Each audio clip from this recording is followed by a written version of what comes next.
Hello and welcome to this episode of Conversations on Groong. Today we'll be talking with Narek Malyan, an author, activist, and former political prisoner who has been targeted by the Armenian government because of his political views. He was released from jail on September 19, 2024 after spending a year in prison, including 7 months in what is called pretrial detention. This type of detention is increasingly used by the government of Armenia to restrict the rights of people who oppose them and to silence their voices. This interview was originally recorded on November 7, 2024 in Armenian. If you'd like to listen to the Armenian version, then please check out episode 383 of this podcast. Special thanks to Narek Malyan and Oshin Rostami for helping translate and dub this interview into English. Okay, on to the show.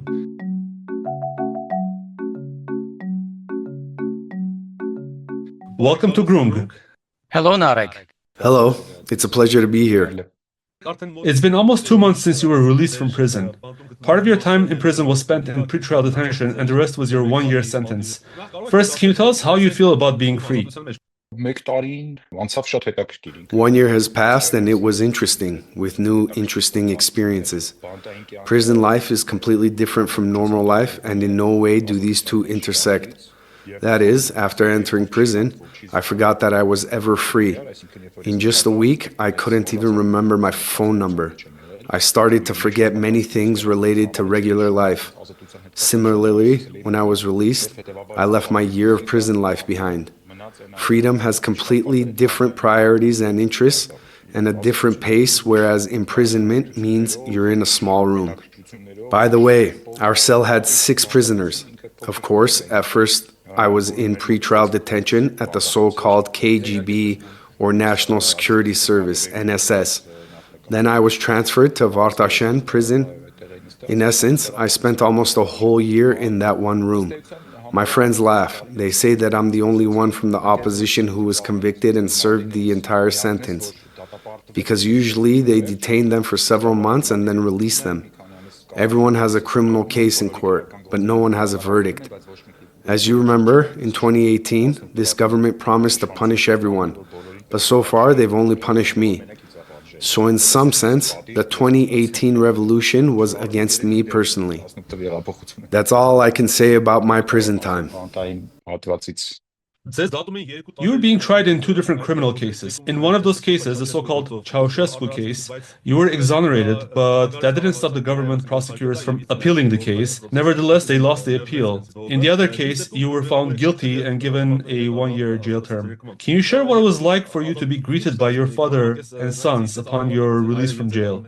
What was going through your mind as you saw them? If you noticed in that footage where my father and sons are greeting me, my father approaches me, I bow my head, and my father puts his hand on my head to bless me. That was my family's approach to that persecution. They've come to terms with this path of suffering that I've chosen, and they support me in every way. Therefore, by giving me his blessing, my father wanted to say that he is proud of the fact that my determination and convictions are so strong that I'm ready to go to prison for them and to not come out of this broken. Well, my children are still young. They just missed their father. They barely had the opportunity to see me for a whole year. Initially, the NSS had banned visits entirely. They were not an option for a very long time, and I was in isolation. For how long? I was in complete isolation for about 4 months. That is used against some of the most serious criminals. In the prison where I was serving my sentence, there were murderers and even murderers sentenced to life imprisonment who were more free than I was. I served my sentence in the most severe way possible in Armenia. This meant only 1 hour of walks per day, a totally closed state, just one room. The prison cell, with no possibility of leaving, etc. There are other regimes where the doors of the cells are open, only the common area is closed. But I spent my entire sentence in the strictest way possible by the legislation of the Republic of Armenia. What is your reaction to the verdict? Was that a just verdict, in your opinion? Իմ նկատմամբ հարուցված է 15-ից ավել քրեական գործ։ The case that was initiated. In total, more than 15 criminal cases have been initiated against me. Some were dismissed before they reached the court. Some were merged. For example, the Ceausescu case was a combination of 3 different criminal cases initiated against me at different times, which entered the court as one case. This means that I was acquitted in 3 cases, not 1. After 2018, unprecedented legal persecutions have become the norm. During our independence, such large-scale politically motivated persecutions did not occur. The authorities have applied the entire arsenal of persecutions against me, starting from the mildest form of insults and subversive false rumors on social media to the harshest form of violence. I was attacked. Clearly identifiable people attacked me near my house. They didn't even arrest them for a second. They came at me in a group of 7, and the court acquitted them. It was a group financed by Soros, founded with his money. Imagine how powerless they were that they could not counter me with logic and arguments, so they had to resort to violence. Generally, Soros funds such hooligan groups everywhere under the name of various student and youth unions. He recruits hooligans to silence dissent with violence.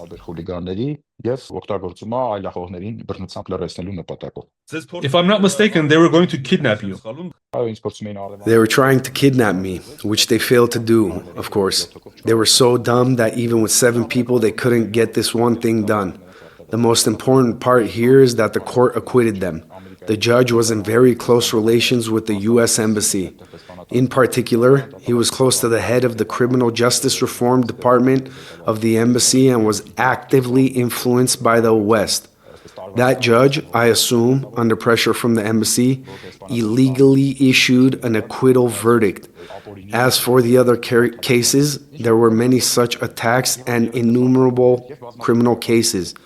One time I was arrested 3 times in a single day. For different cases?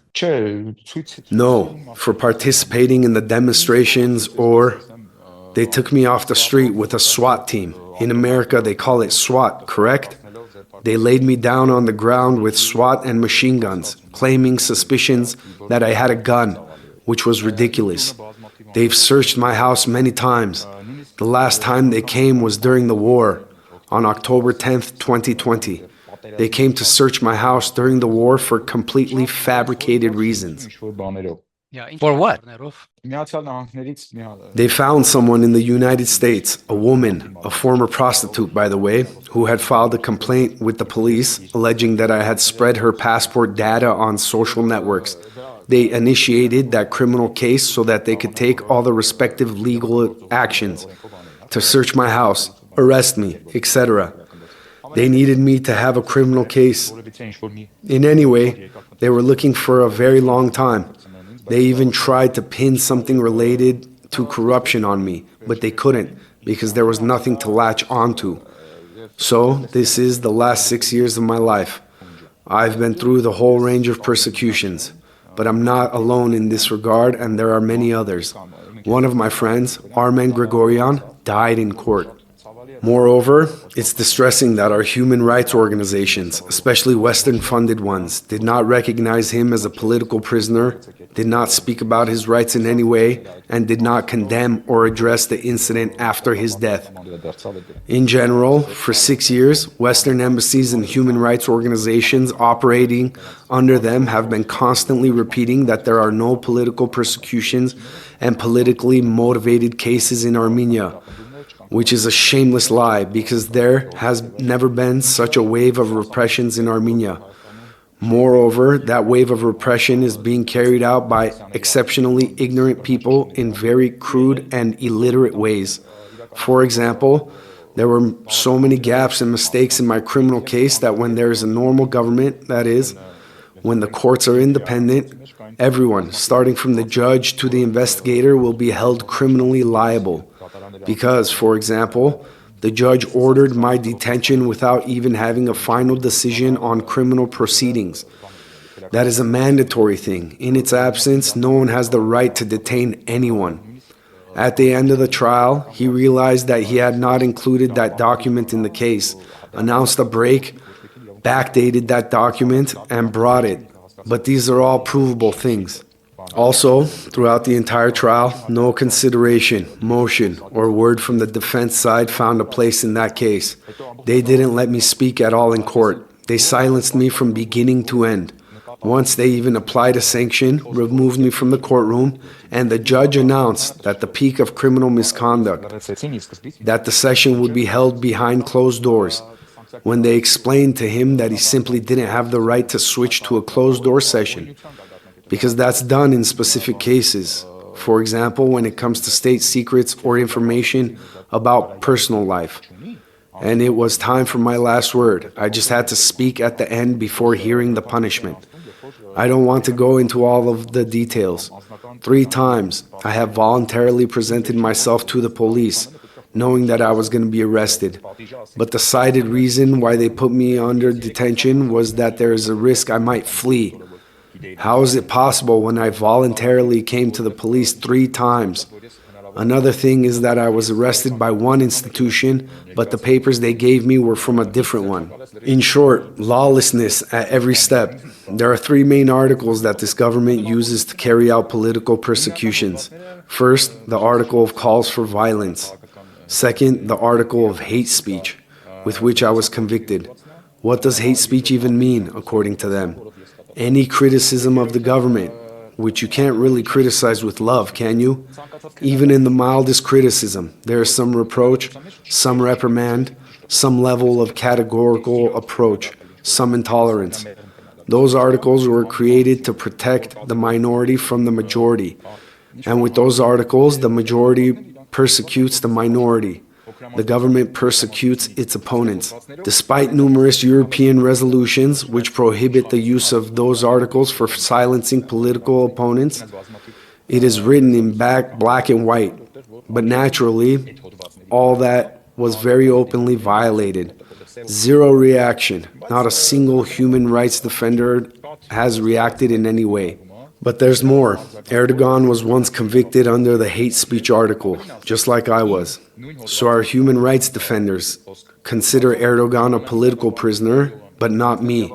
And it's not just me. For example, the U.S. ambassador has clearly stated several times that there are no political prisoners in Armenia. This in turn leads to quite a negative attitude toward the Western value system. When the society sees that the West doesn't apply its proclaimed value system uniformly, but only uses it as a tool for its own political gains, at times to silence dissidents, at times to support the political figures it has raised, that is, for its own narrow interests, then the Western value system is discredited. And today there is no self-respecting political figure in Armenia who operates entirely within the Western value system. Because the Western value system in Armenia is now associated with lies, hypocrisy, artifice, political trade, and political fraud. So only the political figures who are not serious and don't take their reputations very seriously adopt the Western terms. They are considered lower-class figures. This is why the Western value system is not relevant in Armenia anymore, because of the West's actions.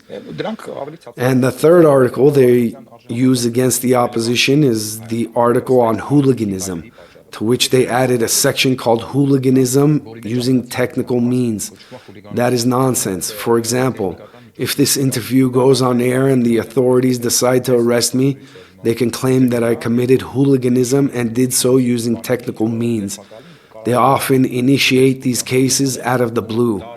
For example, recently 9 people were arrested on suspicion of arms possession. They initiated a criminal case, etc. This is a serious matter. If I'm not mistaken, they even arrested some 18-year-old girls. Yes, this is what they do. They put people under detention for 2 months, then they change it to house arrest, then they release them. And after a few months, maybe 6 months, the case is dismissed. It's closed. No one even remembers that such a case was filed. I assure you there are hundreds detained, just like that human rights activist Ruben Melikian plans to organize an event on Human Rights Day gathering all the political prisoners of the last 6 years in one place. I hope that he follows through, and you'll be able to see just how many there are.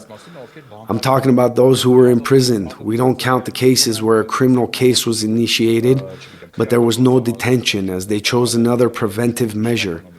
No, we are talking about those who have spent time in prison just because they had political views different from those of the authorities. Is the hooliganism case against you still open? The hooliganism case doesn't pertain to me. A hooliganism case was, for example, initiated against Samvel Vartanyan, who had verbally shamed a civil contract MP on a bus. Then violence and torture were used against him. The police organized the beating up of Vartanyan.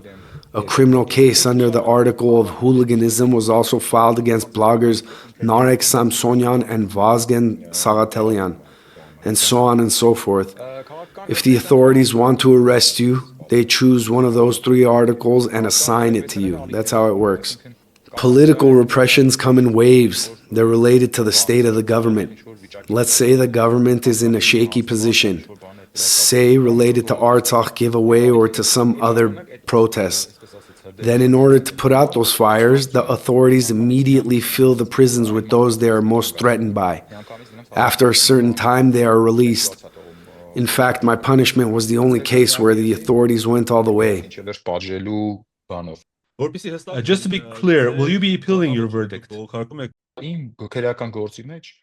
My criminal case has no victim, no witness, and no other evidence, except for a disc that appeared from an unknown source.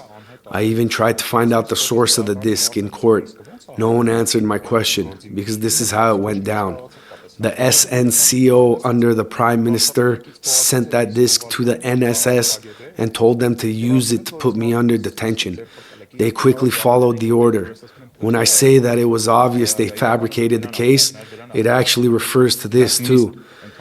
Because that disc, according to the paperwork, is one of the police officers had to have seen it on the internet and downloaded it. There had to be a trail. They had to bring in that police officer to court for questioning. There was no such thing. Some disc fell out of thin air, and because of that unknown disc, I was arrested. We presented plenty of evidence that that speech was not hate speech, that it was criticism, etc. They falsified the forensic examination, by the way. The investigator, they had sent that disc to be analyzed for hate speech, and the answer from the expert came back no. So they should have let me go. They should have dismissed the case. But the investigator resorted to malfeasance, having no right to do so. He sent the tape for a second examination, this time to their own so-called expert who is officially funded by the state, which is also illegal. They got the conclusion they wanted from that expert after the second illegal examination. On that basis, they imprisoned me for a year.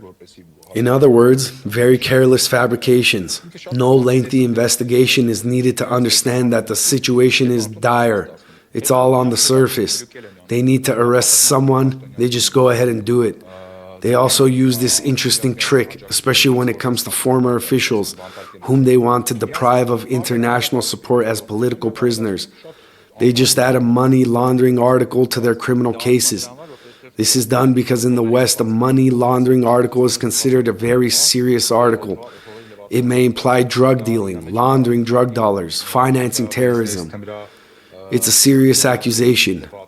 For example, they added a money laundering article to Armen Ashotyan's case so that no European, Western political figure or human rights defender would come close to that case, so that they would be afraid, thinking, well, they've charged this person with money laundering, let's not defend them.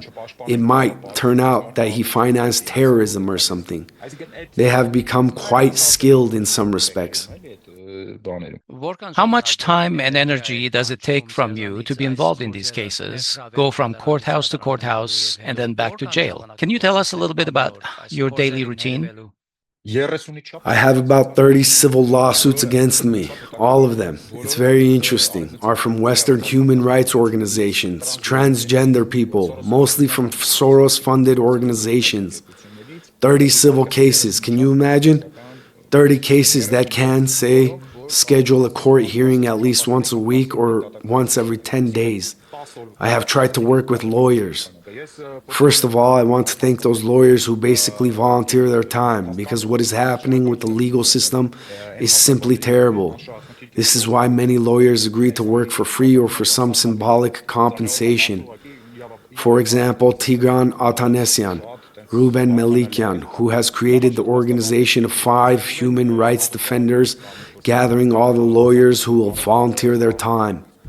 I'm trying to appeal the court decision, mainly with the help of lawyers. I appealed to the Court of Appeals. The court left the sentence the same, 1 year in prison. They found me guilty again. Next up is the Court of Cassation. I'm waiting for the verdict from the Court of Appeals to arrive so that I can present it to the Court of Cassation within a month. After that, we'll appeal to the European Court of Human Rights. This case won't stand up to any criticism. It's an extremely disgraceful case. It's like if they came and arrested you right now, charged you with hate speech, and told you to spend a year in prison. That's pretty much how it was. This government has become quite brazen from support by the West. They persecute opposition openly, without any disguise, without giving it all a legal appearance. And this is followed by the unconditional support of the ambassadors of Western countries, especially the U.S. ambassador. The ambassadors of other Western countries too, unanimously declare that there are no political persecutions in Armenia, thereby supporting the political course of the current government. Speaking of ambassadors, when the events of March 1st happened in 2008, a number of opposition members were jailed, and we remember a great amount of attention by international human rights organizations. In fact, ambassadors from the US and EU would even make it a point to visit the court sessions. During your trial and imprisonment, did any Western organization or embassy express interest in your case or attempt to establish contact with you? And if so, can you give us more detail and what impact did it have on your case? I will answer right away. No, nobody, despite my lawyer sending the detailed history of this criminal case to all the embassies. Moreover, my lawyer, Ruben Melikian, personally met with various ambassadors, because at the time when I was arrested, there was a fairly large wave of politically motivated arrests. There were more than 100 people in prisons. There was a young guy, 22 years old, from Dilijan, who was in prison with me just for writing on Facebook that if the Lachin corridor is not open today, we must achieve its opening at all costs. The authorities claimed this was a call for seizing power, a call for violence, and they arrested him, took him to Armavir prison. We were arrested on the same day. This young guy from Dilijan had gone to the funeral of a loved one after writing that post. During the ceremony, they came and detained him with a SWAT team and imprisoned him. The same judge who detained me also detained him. So the number is quite high. For the first time, we had female political prisoners.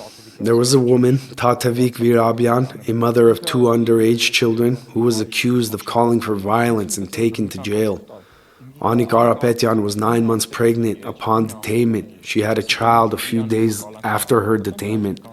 They declared a 9-month pregnant woman wanted and sent a SWAT team after her. Of course, they didn't know that the girl was pregnant when they were arresting her.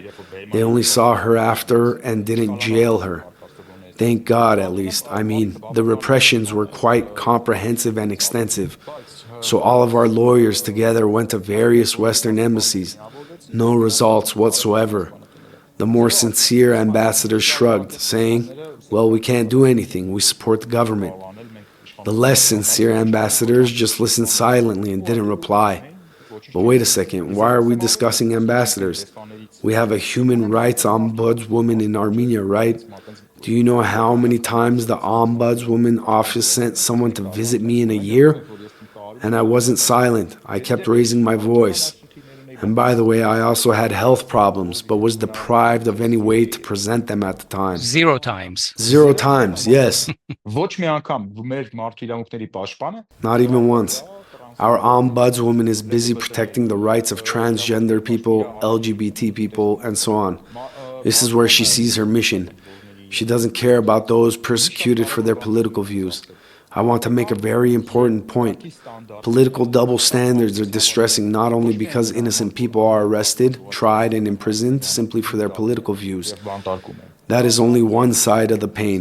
The real pain lies in the fact that the pro-government, pro-Western, pro-Soros people who actually commit illegal acts are generally exempted from criminal liability.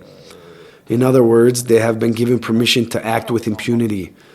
There was a Yazidi guy who received a grant from Soros, Sashik Sultanyan, who in exchange for a Soros grant really tried to sow hatred between the Armenian and Yazidi people. A criminal case was opened, charges were filed. But that didn't stop Lynn Tracy from inviting this guy to her place, taking a picture with him. I'll send you that photo so that you can publish it. That man was being tried. Him and I were in the same category. He was being tried under the same article as I.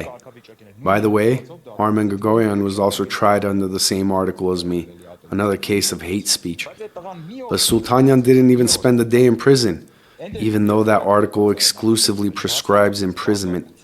There were no other punishments, such as a fine or something else. Not only did that guy evade prison, but also in the middle of the trial, they removed his travel ban for some reason, and he ran away. Now he's in France. There was another guy who announced on Republic Square that everyone, no matter if pregnant or barren, should be killed for Nikol to stay in power. His speech was perceived as hate speech, and a criminal case was opened against that guy, who was openly a Nikol supporter and had done everything for the sake of the authorities. He didn't even spend a day in jail.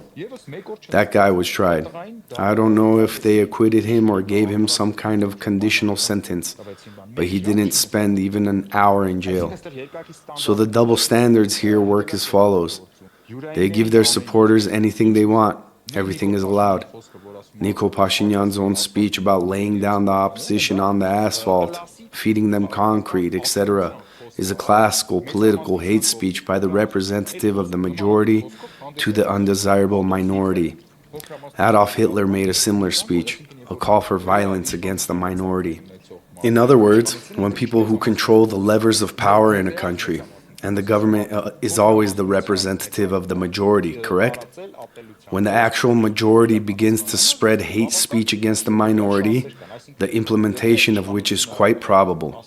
So if the government says that all dissidents should be killed or destroyed, the government has the tools to destroy them.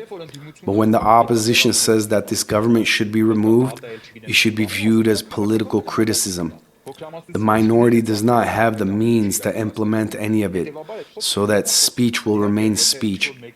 Of course, if someone directs hate speech at a racial category or something else, that is naturally condemnable. But what I'm saying is that now those same actions are genuinely being done by those in power, with great Western support and permissiveness, and nothing happens to them. They don't face any legal issues in any way. And if actions close to those are committed by people who do not share the views of the government, or worse, if they are in the opposition, they are immediately thrown into prison without trial. No justice for them. In general, justice as such works purely with the logic of the government. It is instrumentalized to keep power. This is another problem that I would like to mention. In other words, in parallel with the persecution of the opposition, there is the impunity for the people who share the views of the government. Let me give you an example. An MP of the Civil Contract Party, Nikolai Bagdasaryan, once announced that someone tried to run him over with a bicycle. That bicyclist was caught, detained, and I think the guy spent a half year in prison. Being run over by a bicycle. Can you imagine? Meanwhile, that same MP's wife recently ran over someone, and that person died. They didn't even inconvenience his wife, so that you can imagine the wildly differentiated approaches. Իր կնոջը նույնիսկ այսպես չեն էլ անհանգստացրել։ Որպեսի պատկերացնեք, այսպես ծայրահեղ տարբերակված մոտեցում։ During our conversation, we talked about the Institute of Pretrial Detention, but I'd like to go into more detail. If I'm not mistaken, you spent 4 months in pretrial detention. 7 months, forgive me. In a previous podcast episode, which is episode 343, we talked about pretrial detention, and it turns out that across the Council of Europe, Armenia has the second highest pretrial detention rate, second only to Albania. And what's going on? They lock someone up for 2 months, and there are cases that when that 2 months detention expires, they repeatedly renew the detention. Do you believe that pretrial detention is being used in a just way, or is being used to target political dissent? What are your thoughts about this? Interesting question. So there are 3 grounds for detaining a person in law around the world. Number 1, the possibility of escape. First, let me preface with the fact that in the case of minor and medium gravity crimes, detention is not imposed at all. That is accepted practice. The crime I was accused of was a medium gravity crime. Therefore, there was no need for detention at all. Moreover, there are many criteria that indicate that detention should not be applied. For example, if one has a child under 8 years of age, they try not to obtain a parent of a child under the age of 8 until the investigation is completed. On the day of my arrest, they also detained the person who had a newborn child. Moreover, under an article under which, if he were convicted, he would just have to pay a fine. They arrested him despite the newborn baby. In other words, definitely, yes, he was arrested for participating in the demonstrations. Pretrial detention is definitely applied as a punishment for people that support the opposition. Nothing stops them from inventing. Very recently, they arrested 9 people on fabricated charges. Someone simply said, "Let's arrest these 9 people. How do we arrest them? Let's open a criminal case that they allegedly have illegal weapons. Arrest them. Then after about 4 months, we will discover that they didn't have any weapons. We will close that case and let those people go home." So detention shouldn't be applied to crimes of medium gravity, but it was applied to me. The first reason is the possibility of escape. When a person runs away and hides from the preliminary investigation, it must be substantiated. That is, the prosecutor must say in court that this person, let's say, ran away when we came to detain him. We barely caught him, and now if we don't detain him, he will escape again. In my case, there was nothing of that sort. All 3 times I had come to the police and presented myself voluntarily. The second reason is that the accused might influence the preliminary investigation or the witnesses. My case had no witnesses and no victims. There was no human factor, there was just a disc. You understand that I couldn't influence that disc. It was already included as evidence in the criminal case. That trial was about studying that disc and giving me the verdict. Nothing else happened in that court. That's it. And therefore, that second reason is also excluded. The third is the possibility of committing a new crime. This applies exclusively to those who were previously sentenced to some kind of conditional sentence. That is, for example, someone was sentenced to 3 years of conditional sentence and he or she committed a new crime. They violated the rules of conditional sentencing, and there's a danger that this person, if not detained, will commit a new crime. Or, let's say someone entered a room and killed 3 people, but there were 4 people in that room, and there's a danger that they'll go after the 4th one. The prosecutor should present this in a very objective manner. Do you know how many reasons were presented in the sanction for my detention?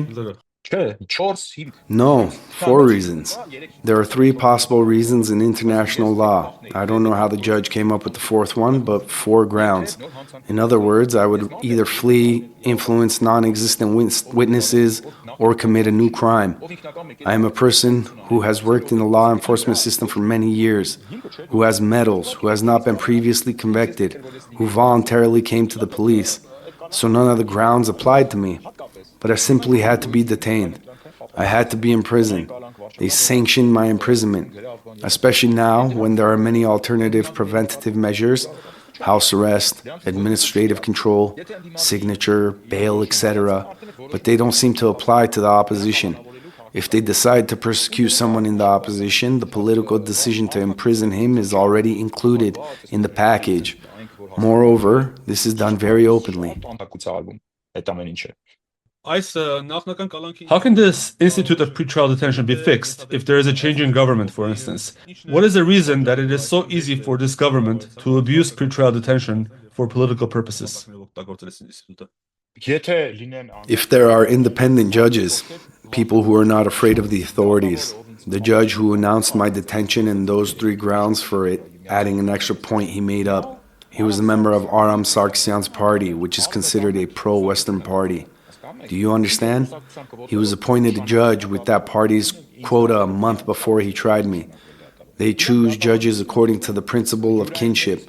That is, they only appoint those who are ready to obediently carry out their will without giving it a second thought. And the cases are being sent to the desired judges for political purposes. Let me tell you, the investigator enters the detention request into the computer. The computer automatically decides which court it should go to. Because there are courts on duty, 1 week it's the Kentron court, the next week it's Masiv, the next week it's Achapniak, etc. Now at that time, my court on duty was Kentron. The investigator entered the request to detain me. He went to Kentron court. They took me to Kentron court to detain me, and all the Kentron judges refused to detain me. They had to mess with the computer, change it, and send the request to a court that is not on duty, the Masiv court, because they found a judge there, a member of Aram Sargsyan's party, who would agree to detain me despite my innocence. They send me there. They say, go, let him detain you. That's how it's done. In other words, the mechanism is operated by people, judges, who should have felt like their masters and rulers in that courtroom, but they do everything with phone calls. So they get a call to detain this person, and they request a detention. They don't even go into details. In my verdict, there's not even a description of where my guilt was proven. The judge should have said, after studying such and such evidence, I came to my inner conviction that this person is guilty and should be convicted. Nothing of that sort. It simply says, 1 year in prison for so-and-so, that's it. Now I understand that many judges don't really want to take on the task of composing those fairy tales. They try to somehow minimize their role in these illegalities, probably hoping that in the near future all this won't work against them. But these are crimes. That is, these people are committing crimes. Your question is, what should be done to prevent that from happening? What should be done to prevent people from committing crimes? These people are committing crimes. Innocent people are being sent to prison. Hasn't this always been the case, even with the so-called formers?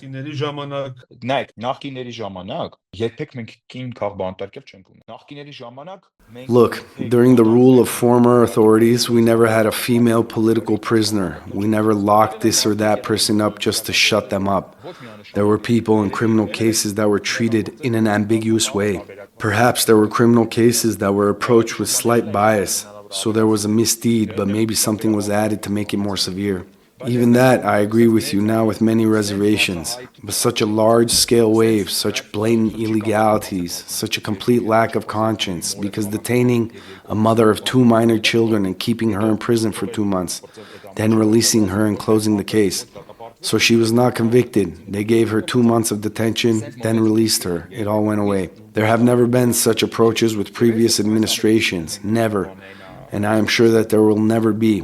And the bottom line of all of this is that this is happening with the tacit consent and open support of the same Western embassies who always made calls for the protection of human rights or those who carried out such activities. All this is happening with the support of these people. Therefore, politically, this will leave its scar on the public, political life of Armenia.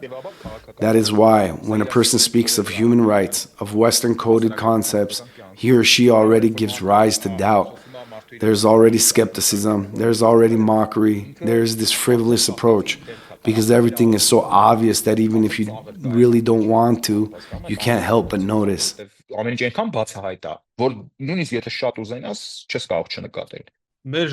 Our time is running up, but perhaps our last question. What can you tell us about the issues that prisoners may have? What problems did you notice? Is there anything else that we may not know about the problems facing detainees in Armenia that you would like to share with our listeners? Again, it was a rather interesting experience. In my cell, not everyone was a political prisoner. Of course, the mayor of Vanadzor was in the same cell with me, who had been imprisoned for defeating the government in the elections. They decided to put him in prison just like that. Imagine how easy it is. This guy wins the elections and goes to prison. He spent 2 years and 8 months in prison. Yes, I lived in the same cell with Mamikon Aslanyan for a year. In the same cell with me was Major General Araik Haratunyan, who was the commander of the Karvachar defense line, and did not cede even a meter of the territory under his command to the enemy. He fought very fierce battles, but preserved the territory, until Nikol Pashinyan handed over those lands with a phone call. Major General Grigory Kachaturov was a few cells away from me, and many others. Of course, there were also regular criminals. The attitude of regular criminals towards political prisoners was quite positive, respectful, very understanding and conscious. They understood that those people were actually jailed purely because of their political views. Otherwise, it is what it is. A prison is a prison. It is a mini model of the state itself, and I think that by and large, what is left of our state is preserved in jail. I can't complain about the order, the rules, the prison, and the prison conditions. It was all done according to law. If something was bad, it was because the law was bad. So no special good or bad conditions were created. We were prisoners like any other. The only problem that I would like to see solved is the problem of transportation from prisons to courts or other places. The transportation process is quite illogical and in very inhumane conditions. Those cars are old and in very bad, inhumane conditions. Also, the conditions of the cells in those courts, in the cells, are bad, because there are people who spent the whole day in the court cell. When you have already been brought to trial, you are in a cell below the courtroom. Some minor changes could be made, but in general, it's a prison. It's not supposed to be a good place. But it was all within the law. I haven't noticed any special violence, bad conditions, etc. And to be honest, I don't even know anyone among the political prisoners who had such problems. People are just people. By the way, I forgot to tell you one very important thing, so that you can imagine how groundless pretrial detention is. Very well. Thank you, Narek. Our time has come to a close, and we wish you a good day. Likewise. Thank you very much.